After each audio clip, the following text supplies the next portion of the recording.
Ya. Oke, ya kita terjemahkan dulu. Ini panjang soalnya. Jadi ceritanya adalah ya kalau yang versi awal itu bahwa pas ketika dua utusan Nabi Isa ini mau masuk ke Antioquia, dia bertemu dengan seorang tua yang bernama Habib An-Nujar dan dia punya anak yang anaknya itu sudah sakit menahun itu.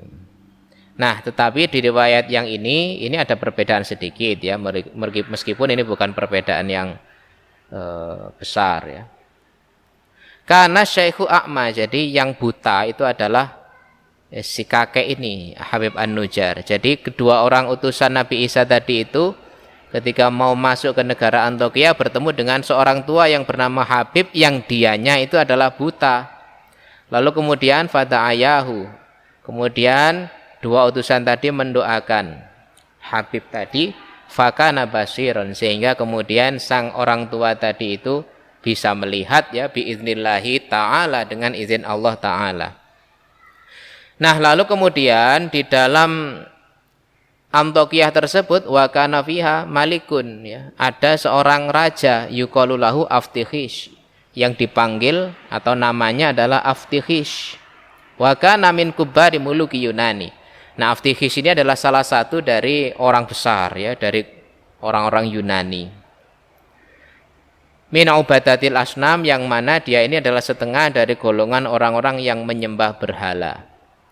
Fa'ata al-khobaru ilahi, maka cerita tentang orang tua yang sembuh gara-gara dua orang tadi itu nyampe kepada sang raja. Fada'a hadzaini, lalu kemudian sang raja mengundang dua orang ini. Udah langsung diundang ke istana. Faqala ya, lalu kemudian ini dialog di antara Syam'un dan dua orang ini ya. Faqala, maka sang raja ini berkata, Man antuma, siapa kalian berdua ini? Qala, dia menjawab, nahnu rasulani min Isa. Kami ini adalah dua orang utusan yang diutus oleh Nabi Isa alaihissalam. Qala al-maliku, ya, sang raja berkata kemudian, wa bima ji'tuma la. Kenapa kamu berdua datang ke sini itu? Apa, atas sebab apa? Untuk apa gitu? Qala. Kemudian dua orang utusan ini menjawab lina da'waka, untuk mengajak panjenengan min ibadati ma la yasma'u, ya, untuk berubah dari menyembah sesuatu yang tidak bisa mendengar wala yubsiru, dan tidak bisa melihat, ila ibadati man, ya, berubah menyembah kepada zat yang yasma'u wa yubsiru, bisa melihat, bisa mendengar dan bisa melihat. Gitu ya. Jadi mengajak jenengan ya berubah itu loh, dari menyembah berhala yang tidak bisa mendengar dan melihat menuju kepada Gusti Allah yang bisa mendengar dan melihat. Qaulal maliku, ya, sang ratu ini berkata, alana ilahun duna alihatun. Ini bahasanya, loh, jadi kamu menghina ya, apa kita ini memiliki Tuhan selain dari Tuhan-Tuhan yang selama ini kita sembah? Kamu menghina saya ya, gitu. Kira-kira begitu ya. Ini tapi tidak tertulis ya, kira-kira nadanya seperti itu. Qala na'am itu. Atau ia bukan menghina, tetapi memang bertanya, loh, memangnya apakah ada Tuhan selain yang kita sembah? Gitu. Dijawab tuh, qala na'am itu. Iya, punya ya. Artinya di sini ada sesuatu yang apa ya istilahnya itu, ada nuansa perdebatan sedikit. Iya, punya itu. Iya, ada. Wa huwa man aujataka, dan zat yang kita sembah ini adalah yang menjadikan Anda ini ada gitu. Wa robaka, dan merawat panjenengan, dan Tuhan-Tuhan panjenengan itu juga dirawat oleh Tuhan itu, Tuhan kami ini. Wah, ini bahasanya kan langsung. Nah, dengan nuansa perdebatan yang tidak mengenakkan bagi raja tadi itu, kemudian kuma, berdirilah kalian berdua hatta anzura fi amrikuma, sehingga saya bisa melihat kalian. Fatabi'ahuman nasu, lalu kemudian orang-orang juga mengikuti melihat mereka. Lalu kemudian fa'akhadhuhuma wa darabuhuma fisuqi. Ya, karena suasananya tidak menguntungkan bagi dua orang ini, kemudian masyarakat itu justru malah membawa dua orang ini ke pasar dan dipukuli. Nah itu ya, jadi karena mungkin pendekatannya terlalu langsung ya begitu. Wa fi riwayati Wahbin, dan menurut ceritanya Wahab ya, Wahab ini Wahab bin Munabbih ini adalah salah satu yang banyak menceritakan yang kaitannya dengan khobar-khobar Israiliyat. Nah, kalau menurut riwayatnya Wahab ini, anna Isa alaihissalam ba'atha hadzani rajulaini, sesungguhnya Isa mengutus dua orang utusan ini ya ke negara Antiokhia. Fa'atayaha walam yasila ilal maliki fatalat muddatu maqamiha ya.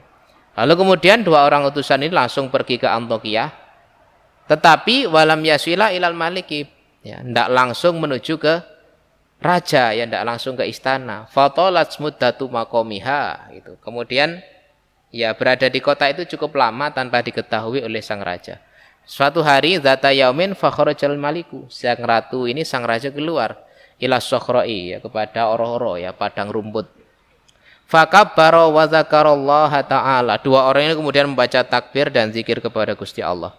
Nah, barangkali dengan ini kemudian sang ratu menjadi tersinggung sehingga faghadibal maliku, sang raja ini kemudian tersinggung, lalu kemudian fa'amara bihabasihima, dia memerintahkan prajuritnya untuk memenjarakan dua orang. Loh, siapa ini meneng-meneng kok membaca sesuatu yang saya tidak tahu, ini tangkap mereka, penjarakan keduanya. Wa julida kullu wahidin minhuma mi'ata jaldatin, dan masing-masingnya dicambuk 100 kali. Faqalu ya, masyarakat pun juga kemudian ada orang yang mengetahui ya. Lalu kemudian ada yang menyampaikan berita itu kepada Nabi Isa itu. Dua orang utusan itu didustakan, lalu kemudian dipukuli oleh orang-orang di Antiokhia. Mendengar berita itu, Nabi Isa kemudian ba'atha Isa alaihissalam ra'isal hawariyin, mengutus kepalanya kaum Hawariyin, pengikut setia Nabi Isa, wa huwa Syam'unu, yang namanya Syam'un ya. Nah, ini barangkali kalau di negeri barat sebut dengan Samson ya. Samson ya, Syam'un. Ya, setelah mengutus dua orang tadi ala asrima. Fadakhala Syam'unu hadzal baltata, kemudian sang Syam'un ini masuk ke negara tersebut mutanakiron ya, dalam kondisi sebagai orang asing yang tidak kenal itu. Dia juga tidak mengaku kenal dua orang tadi, dia juga tidak, ya istilahnya orang baru lah begitu. Lalu kemudian sang Syam'un ini fazahaba ila sijni, dia pergi ke penjara. Kemudian faqala Syam'unu, kemudian Syam'un ini berkata lisujani, kepada penjaga penjara, uridu an atasaddaqa al mahbusi, niki Pak, saya ini menginginkan untuk sedekah ya kepada orang-orang yang di penjara itu dengan roti ini, itu boleh apa enggak? Oh ya silakan, kalau hanya ngasih makan saja silakan ya. Summa dakhala Syam'unu, sehingga kemudian Syam'un ini masuk asijna ya, ke penjara tersebut. Wa ata indahuma, lalu kemudian dia mendatangi utusan dua orang yang sebelumnya telah dipenjara tadi itu ya, karena menyinggung raja tadi. Wa sa'ala an halihima, dan menanyakan keadaan dua orang tadi itu, bagaimana kabarnya itu. Wah ya, kita di penjara ini itu, kok bisa begitu, ceritanya bagaimana itu, diceritakanlah cerita itu. Lalu kemudian Syam'un ini memberikan komentar, wa qala qad ajaltu ma fil amri, wah sampean ini betul-betul telah terburu-buru di dalam perkara kalian itu. Falam ta'khuzal amra birrifqi, nah kalian berdua tidak mendekati sesuatu itu dengan halus itu kira-kira. Faqad usbiha amrukum, mana kasus kalian ini seperti, nah ini diibaratkan ya, amro imro'atin ya, seperti perkaranya wanita lam talid fi syababiha, yang sejak muda hingga masa tuanya sekarang ini belum pernah punya anak itu. Fawaladat fi akhiri umriha, maka kemudian terus dia melahirkan di akhir-akhir umurnya. Waladan ya, melahirkan sebuah anak, seorang anak. Nah, karena ini itu sudah usia tuanya, fa'aradat antukabbaro walada, dia ingin membesarkan anaknya tadi itu fi zamanin qalilin ya, dalam waktu yang pendek, karena ini sudah tua itu. Waduh, ini saya sudah tua, ini anak saya bagaimana itu, sehingga dia ingin anaknya cepat gede. Karena kepingin gede, fa'ab amadhu khubzan, ya bayi tadi yang baru lahir dikasih roti. Wal mauludu la ya'rifu kaifa ya'kulu, padahal si anak kecil ini kan tidak tahu bagaimana cara makan roti yang masih kecil. Kalau baru lahir kan ASI saja, dia belum boleh dikasih makan apa-apa. Fa baqial khubzu fi batnihi. Nah, sehingga roti tadi itu tidak bisa dicerna, tetap berada di perut si bayi tadi. Ya mungkin saja bisa mengakibatkan kematian. Nah, ini adalah ibarat bagi orang yang terburu-buru. Ya, ini Imam Ghazali juga ini tambahan keterangan ya, menyatakan bahwa salah satu penyakit hati di Minhaj itu daripada 4 tadi itu salah satunya adalah al-ajalah, terburu-buru. Nah, Imam Ghazali memberikan pengertian al-ajalah itu artinya tidak telaten dalam menjalani proses ya. Jadi kalau kita ingin makan nasi, ya biasanya kalau makan nasi itu kan dipususi dulu itu kan. Terus kemudian dicuci, dipususi sama. Kemudian dikaru ya itu. Digodok dulu dan seterusnya. Nah, itu adalah proses. Lah yang disebut ajalah terburu-buru itu adalah tidak telaten dalam menjalani proses. Ya inginnya instan itu. Ya namanya proses itu ada yang cepat, ada yang lambat. Nah, makanya itu ya tidak berarti kemudian kita bekerja cepat itu terburu-buru, tidak ya. Nah, ini adalah sesuatu yang mungkin itu perlu diluruskan ya.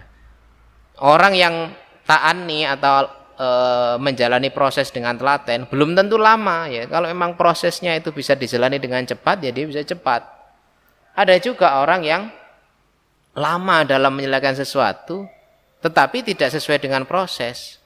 Ya ini namanya juga ajalah. Jadi ajalah itu tidak terburu-buru ini juga tidak senantiasa atau tidak selalu terkait dengan waktu. Ya ini kan kadang salah paham gitu. Karena tidak boleh ajalah akhirnya kita ya terlalu slow itu kan, alon-alon. Ya tidak begitu. Ya seperti kalau di pondok. Nah kalau waktunya sekolah ya jamaah sudah jamnya ya harus segera cepet-cepet masuk ke sekolah. Lalu kemudian dioprak-oprak ya. Nah karena dioprak-oprak kemudian berargumentasi, wah Pak terburu-buru itu dari setan loh. Ini bagaimana kok saya disuruh terburu-buru? Loh bukan terburu-buru itu, memang waktunya sudah masuk ya. Justru di jam yang seharusnya kamu masuk kok tidak masuk itu menunjukkan bahwa proses mulai dari pagi hingga jam ini yang seharusnya dilakukan kamu tidak lakukan. Nah sehingga terkesan seperti terburu-buru. Kalau dilakukan secara tertib ya nanti pada jam sekian harusnya sudah bisa masuk kelas. Nah, jadi maksud saya ya jangan kemudian karena ajalah itu dari setan kemudian dioprak-oprak kemudian enggak boleh terburu-buru Pak. Iya enggak boleh terburu-buru memang itu. Bukan terburu-buru tetapi kita tepat waktu, beda ya terburu-buru dengan tepat waktu. Nah, sehingga yang dimaksud dengan ajalah itu bukan kesusu masalah waktu, tetapi terburu-buru tidak telaten dalam menjalani proses ya, prosesnya satu persatu. Ya, kalau prosesnya dilakukan dengan baik bisa jadi kamu bisa menyelesaikan sesuatu dengan lebih cepat. Itu maksudnya ajalah.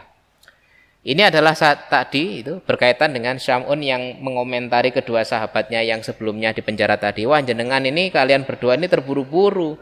Prosesnya kalau mendekati mau berdakwah ya ndak langsung begitu, kira-kira begitu ya. Itu kan seperti orang yang baru melahirkan di usia tua karena pengen anaknya cepat dikasih makan roti. Bukan tambah besar ya, tapi tambah jadi penyakit di dalam perutnya itu. Fa masalakuma masalu hadhina. Kalian ini seperti kasusnya wanita ini itu.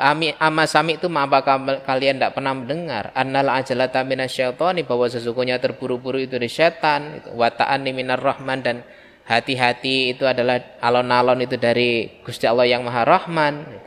Nah, itu kritikan ya. Nah, saya kira cukup untuk video kali ini. Semoga bermanfaat. Riwayatnya belum selesai, akan kita lanjutkan pada video selanjutnya. Tsumma kharaja wallahu a'lam bissawab. Al-Fatihah.